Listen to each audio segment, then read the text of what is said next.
नमस्कार मित्रांनो ठरलं तर मग मालिकेच्या आजच्या भागामध्ये सुरुवातीला अर्जुन आणि चैतन्य दामिनी देशमुखबद्दल बोलत असतात। दामिनी काय करेल याबद्दल त्या दोघांचं बोलणं चालू असतं, पण चैतन्य त्याला समजावत असतो की तू ही गोष्ट फारच सिरियस घेत आहेस, आपण वेगळ्या केसमध्ये सुद्धा लक्ष देऊया। तर दुसरीकडे दामिनी देशमुख पोलीस स्टेशनमध्ये गेलेले असते। साक्षीला जाब विचारणाऱ्या कॉन्स्टेबलला तिने धारेवर धरलेलं असतं। यात मैपत मुद्दाम बोलत असतो की माझी पोरगी गरीब, हिने केलेला अत्याचार सहन करत होती। दामिनी कॉन्स्टेबलला म्हणते की कोणत्याही महिला आरोपीला हात लावू शकत नाही, रात्री तिची विचारपूस करू शकत नाही, हे तुम्हाला माहीत नाही का? आता सस्पेन्शनला तू तयार राहा। दामिनी कॉन्स्टेबलला आपला इंगा दाखवून घाबरवत असते। दामिनीचा कॉन्फिडन्स पाहून मैपतला फार बरं वाटत असतं आणि आपली पोरगी लवकरच बाहेर येईल याची खात्री असते। सायली प्रतिमाला फोन करून सर्व सुभेदारांना किल्लेदारांच्या घरी आमंत्रण देण्याची विनंती करते।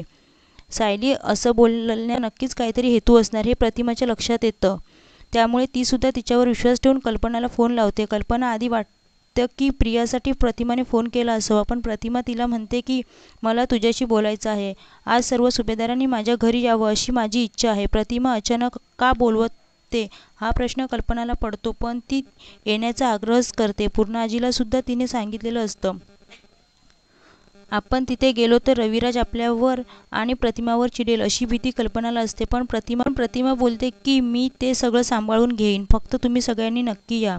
सायली ते सर्व पाठवून ऐकत असते, तिला फार बरं वाटत असतं, तिच्या मनात काहीतरी छान चालू असतं। तर प्रियाला भीती वाटत असते की या अर्ध्या मेंदूच्या बाईच्या डोक्यात आता नक्की काय शिजतंय, तिच्यामुळे माझ्या सगळ्या प्लॅनवर पाणी तर फिरणार नाही ना।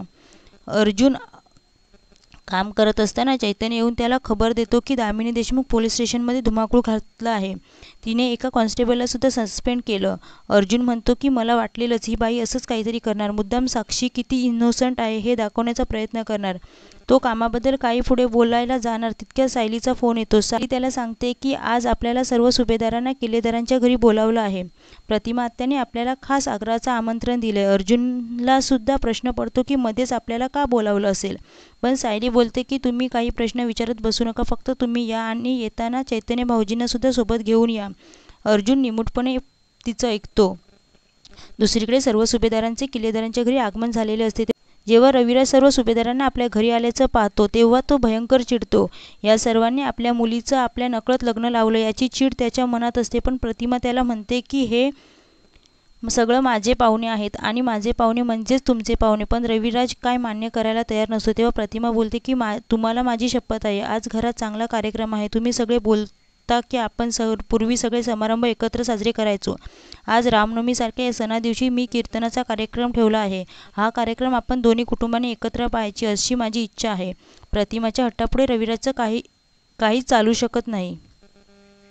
थोड्याच वेळात सुप्रसिद्ध कीर्तनकार किल्लेदारांच्या घरी येतात, त्यांच्या पाठोपाठ सायली सुद्धा कीर्तनकाराच्या वेशभूषेत येते। तिला तसं पाहून सगळ्यांनाच आश्चर्य वाटतं, पण तिथे कोणीच काही बोलत नाही।